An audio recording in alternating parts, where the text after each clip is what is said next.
Uno strumento di conoscenza e di condivisione per la città e per valorizzare e ricordare i suoi protagonisti. È l'annuario di Santa Margherita Ligure, curato dal settore comunicazione del comune, che si sviluppa attraverso 124 pagine in cui, nella sua prima edizione, vengono raccontate le 87 associazioni cittadine e racchiude i volti, le cariche, i numeri e gli interventi del 2020. Credo che il grande valore sia proprio che questo annuario ci racconta una rete di condivisioni, una rete di relazioni e nel contempo ci aiuta anche a costruirle, perché nel momento in cui noi qui troviamo familiari, amici, parenti, ma troviamo anche magari persone di cui non sapevamo e su cui possiamo acquisire informazioni o chiederle, quindi possiamo ampliare, come dire, la nostra rete relazionale.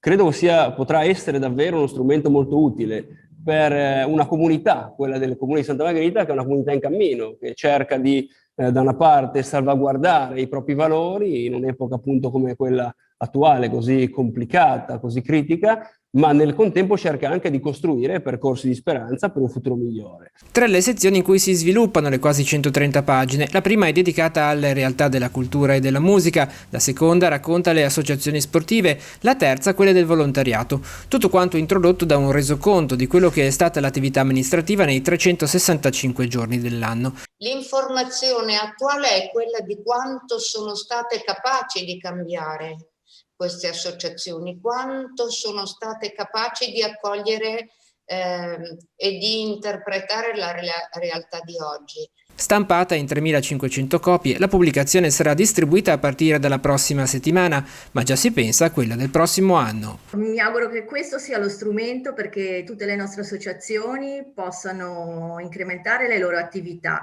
E quindi l'augurio non è altro che il prossimo anno, nel prossimo annuario, vedere notizie nuove di nuovi eventi, di nuove manifestazioni e di grandi vittorie.